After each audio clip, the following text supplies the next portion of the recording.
Hey guys, it's Damien. And I'm Kenady, and thank you so much for joining us. Now, we talk a lot about purposeful relationships and making sure your marriage is full of purpose. And so today we want to give you 5 questions to ask before you get married. We're talking about the 5 M's, so make sure you stay to the end and take good notes. So the first M is, what is your ministry? What is God calling you to? What is your why? What is your purpose?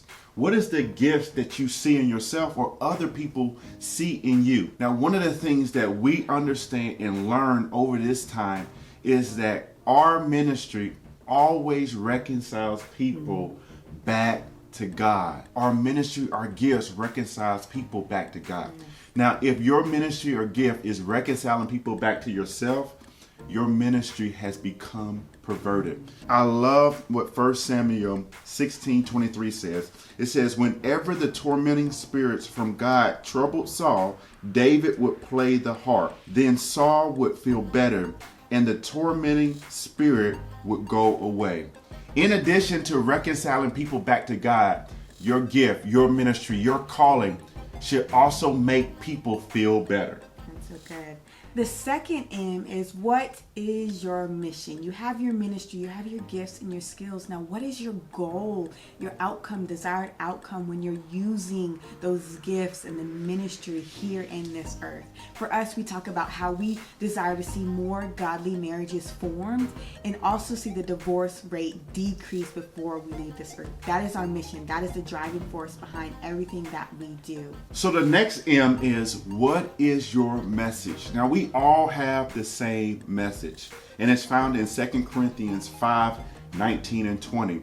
You see, we have a ministry of reconciliation like we talked about earlier, but we all have the same message, and the same message is return back to God. You see, in everything that we do, and if you look at all our platforms, you'll see that we're telling people we have to return back to God if we really want to have healthy relationships.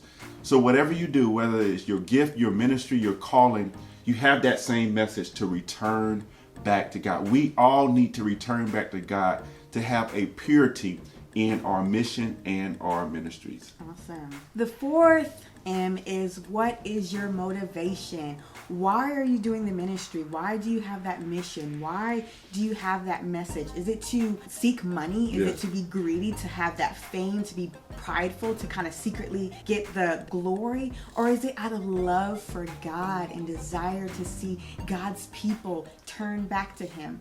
Do you have a compassion to truly serve and go and do the commission that God has given you? Not to get fame, not to get glory, but to be a good steward here on this earth. Let that drive you for everything that you do. We need to have a gratitude for the gifts and abilities that God has given us and be good stewards to glorify back to Him. It's an honor to be able to do this for God. God doesn't need us, but He desires for us to partner with Him. He has given us purpose here on this earth, and let that motivate you as well.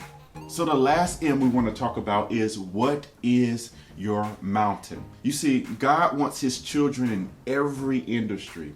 That's right. He wants it in every industry. He said, be the light of the world, not just the light of the church. What industry has God called you to? We call this the mountain of influence. What mountain does God want you to influence? Is it in the financial industry or education or media or entertainment, sports, arts, the church, healthcare, wherever it is, even government? God wants you in those industries to influence it and reconcile people back to Himself. So God wants us to take dominion in every industry that we're in because He is empowering us to do it. He wants us to be influential and take authority here on earth. Now, if you enjoyed this video, we have a video right here on the 5 signs you are ready for a relationship. Again, my name is Damien Nash. And I'm Kenady Nash. And we'll see you next time. Bye.